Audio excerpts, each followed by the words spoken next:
Welcome to the Building Savages podcast. New favorite fitness podcast. I'm your boy Terrence, aka Building Beast. I'm Evan Perez, aka EP. On this podcast, we talk to our fellow coaches, athletes, and everyday gym goers about health, fitness, business, entrepreneurship, self growth, and so much more. Make sure you hit that like and subscribe, or We'll find you and make you smash the subscribe button. Hope you enjoyed today's topic. 1,000 burpees a day makes you the best athlete in the world. Oh, 100%. Because why the fuck not? The Yeah, no. hybrid athlete, going back to the conversation. Oh, yeah. Yeah, man. If you just do 1,000 burpees and you run like 16 miles, you'll be a fucking monster. But like do that in sets. Like just do 100 burpees and then 16 miles for like 3 sets every day. You'll be fine. Because that Easily. makes sense. And then your Uh, joints will be stronger than ever. oh, No injuries. no injuries, just like a lack of a social life. That's literally all. That's literally all it is. But nah, man, like being an athlete is a lot more than doing shit for high reps and like fucking running a shit ton. Like training to be an athlete like comes down to just, I mean, strength in all different planes of Performance. emotions. It's literally Yeah. all it is. I literally just think of it in terms of performance. Like when you really scale back, you got to think of what components are necessary to be an athlete, right? You need to be able to jump, you need to be able to run, you need to be able to have good coordination, good agility, change direction. You need to be able to create speed and force and power. You need to have strength, right? Yeah. So now you start looking at all of these components and how do I start to create this athletic foundation, right? So lately I've been speaking a little bit about like jumping, and I've been really big on just kind of teaching people good like landing mechanics and teaching people like good fundamental like footwork and agility drills. I don't do ladder stuff. I just kind of think it's pointless to be honest, but I do Agree. like a lot of agility work just to teach people how to create coordination between their lower body and their upper body. And it probably sounds like, well, duh, like that should be an easy thing to do, but a lot of people don't have that train if they don't train it, if that makes Oh my sense. God. I go like right into that. It's like, have you asked people like general population to skip before? It's the Bro, funniest thing in the world. never. People do not even know how to skip because they haven't skipped since they were children. And like Mhm. it's just like one foot in front of the other, and they're like, it blows their mind that they don't know how to do it on the spot. Like it blows their mind. They just don't even have that motor pattern in their nervous system. Oh my God, it's hilarious. It's hilarious. Like I feel It is bad for pretty people, funny. but it's like, It is pretty people funny. like to try to conceptualize in their head, but like I should know this, and they get so Yeah. frustrated. But yeah, I think the way I kind of like to look at athletic performance is that you cannot express all this stuff without having a base level of strength and the mobility to do certain things. Like that's like the base level. I think that's like priority number one. Because if you're not strong enough, you can't get any faster because your body won't allow you to get any faster. But if you're not mobile enough and strong enough, like you're just going to create injuries. So this is like my fucking base layer. If you're those two things like are continual things. The next thing is like expressing them by actually doing the actions. Like being able to jump, land, and landing is super underrated. Like I was hoping you were gonna get into that before you get into jumping, because like You should. we recently just got box jumps at the gym, and everybody's like asking me like, when are we gonna start using box jumps? It's like, bro, I have seen you jump without like a box before. There's no way you're gonna jump onto a box. Like I will teach you, like I will teach you first how to land, and that'll be about it. Because it also like getting out of the athletic thing for just a quick second, it's like injuries happen, especially in general populations, because they fall because they do not know how to land.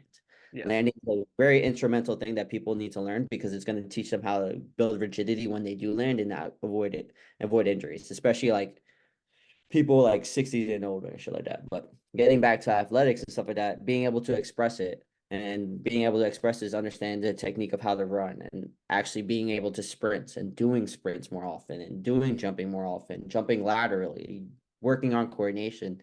Like the only way to be an athlete is to do athletic things. Yeah. Point blank. Yeah.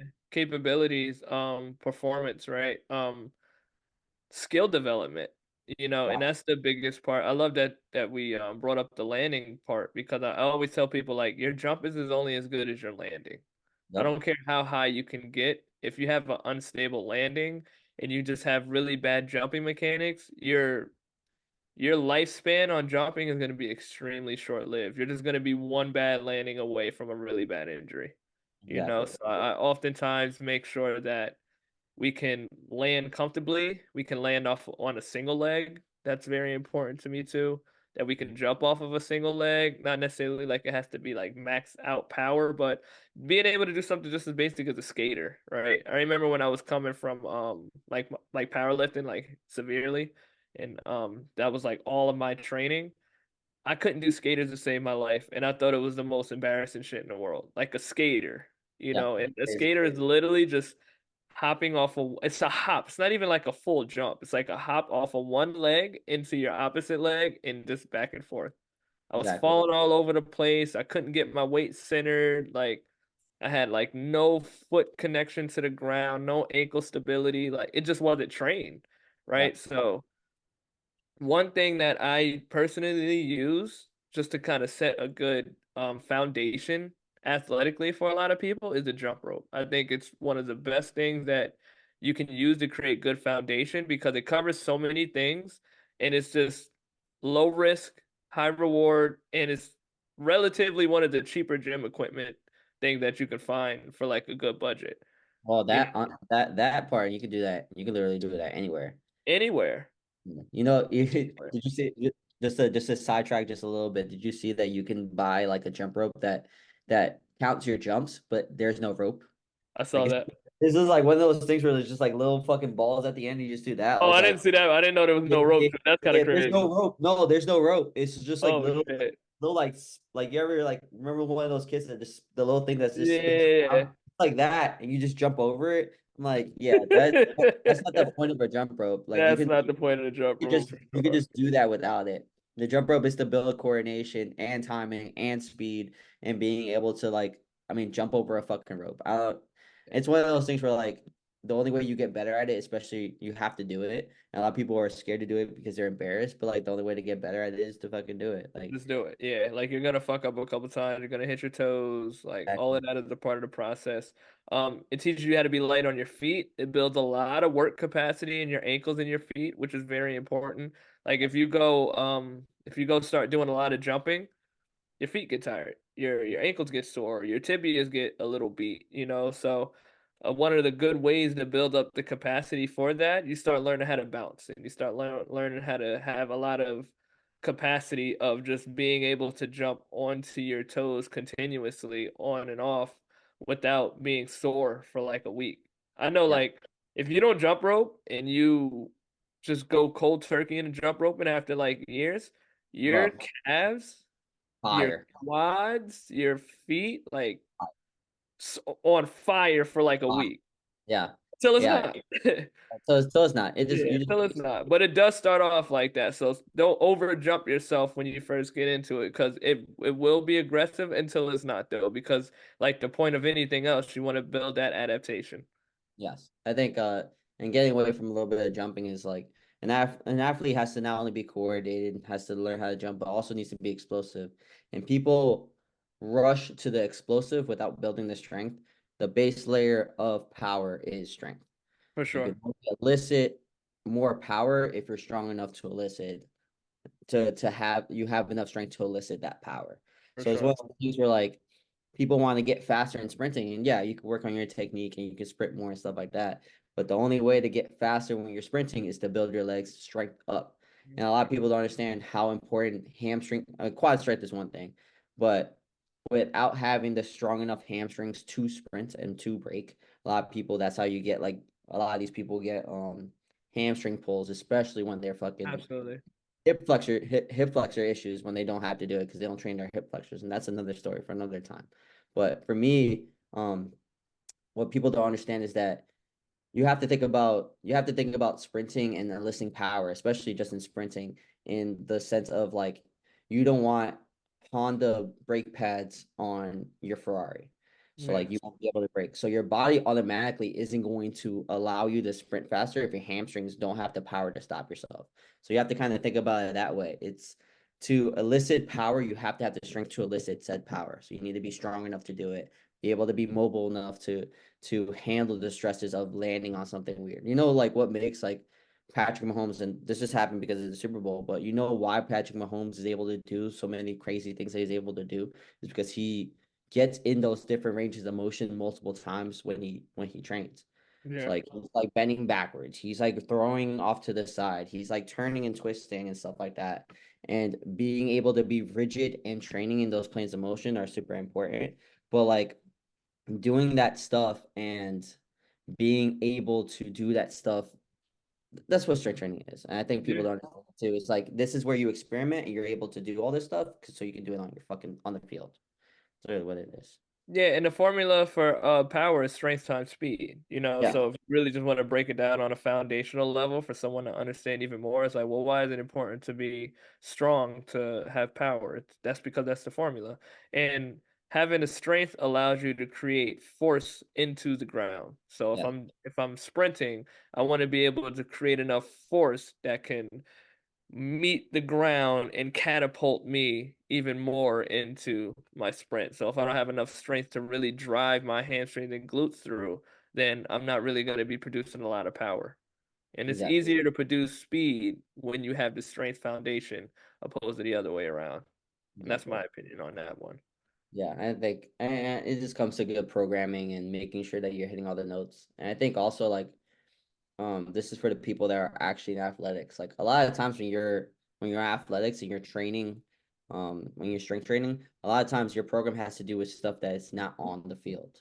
So Yeah. like things like golfers or tennis players, a lot of their sport is rotation.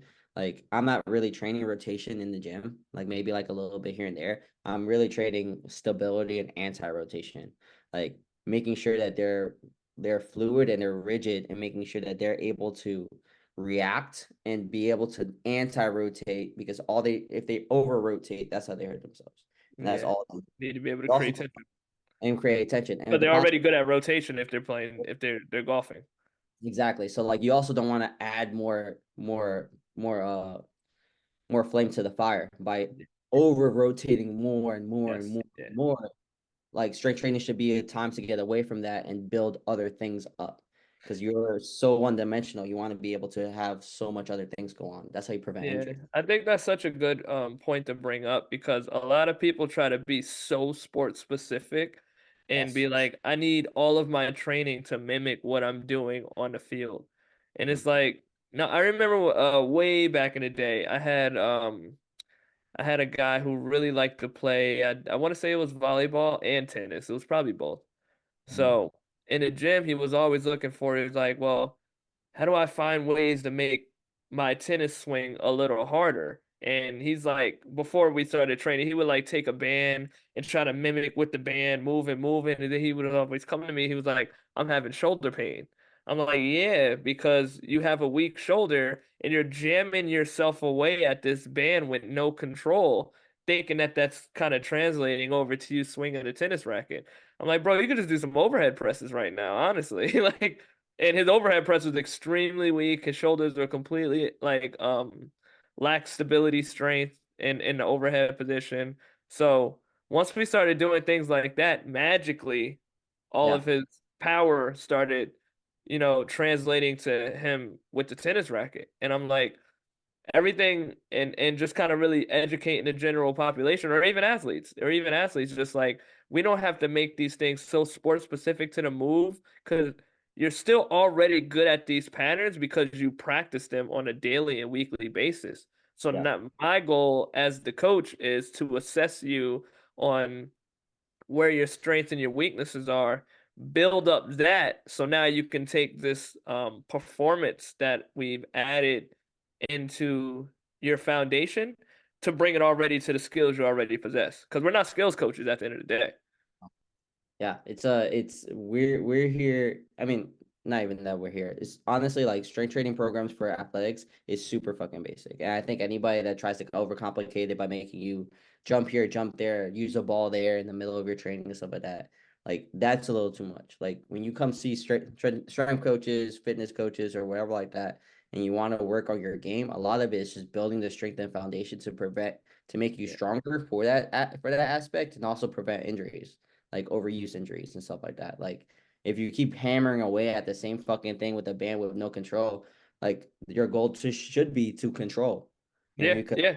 it's literally what it is. You should be able to control these different things and be strong in these different ranges of motion and be able to play around. Like that's what the gym is. The gym is another form of a playground that you guys can be able that can use to help you in your game.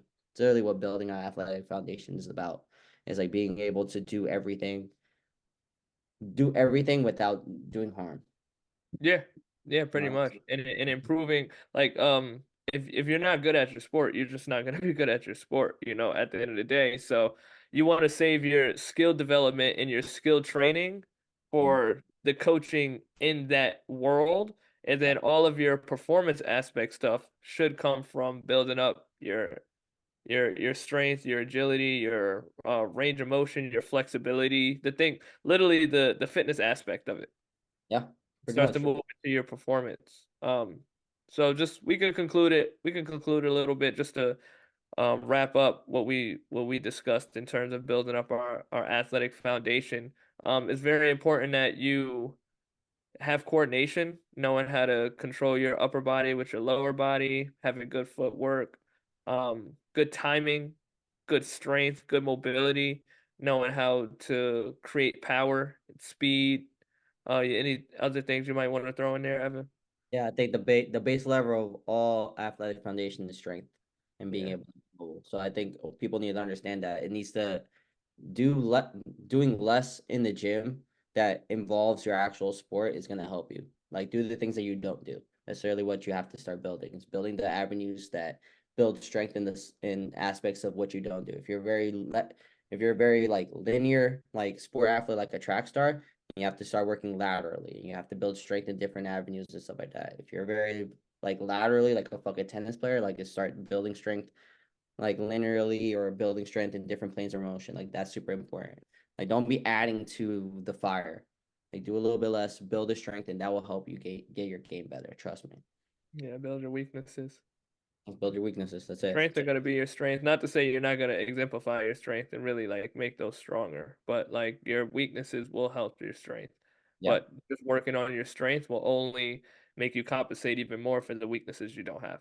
exactly. Yeah, work on your skills in on the field and work on your strength in the gym. Point blank period. Make sure you like and subscribe, set those notification buttons, share it to a friend, family member, all that good stuff, and stay tuned for future content. That's it.